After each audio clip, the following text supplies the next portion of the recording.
kita emang dari dulu, dari tahun 65 itu kita memang spesialis daging buntut. Tapi yang saya tahu dulu nenek saya, Haji Nurjana, dia tuh awalnya pedagang nasi padang. Dia pedagang nasi padang, tapi dia ada selingan sop buntut. Ya.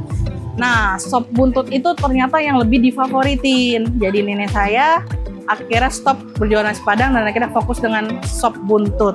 Dulu dari tahun 65 itu dinamakannya sop merah Haji Nurjana. Tapi ya makin kesini orang lebih namanya sop buntut Cut Mutia sesuai nama jalan. Karena sop merah nenek saya dengan teknik masak dia, dagingnya tuh bisa merah, sangat merah, dan kuahnya tuh merah.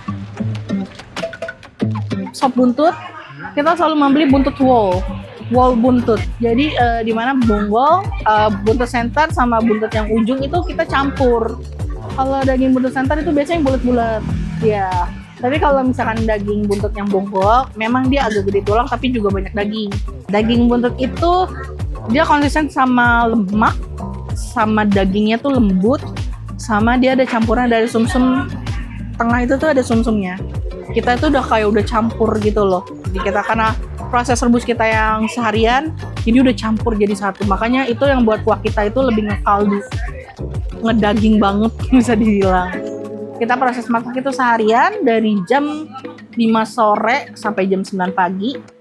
Makanya itu yang ngebuat daging kita lembut, sama kadang suka lepas-lepas, suka hancur gitu lah. Karena emang lembut banget daging kita. Kalau hari biasa itu dia 50 sampai 90 kilo.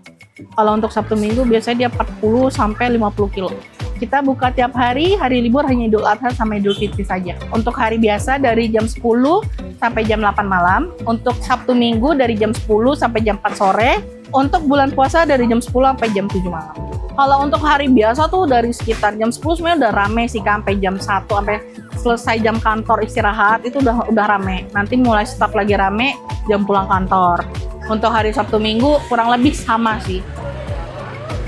Kalau misalkan untuk berbuka, mungkin karena kuahnya kami segar ya, ditambah dengan kita ada tomat tuh lumayan banyak. Jadi tuh kuah agak asam, mungkin rasa sedikit asam, ditambah sama sambal kita tuh yang udah sedikit asam. Jadi tuh kuah tuh tambah segar.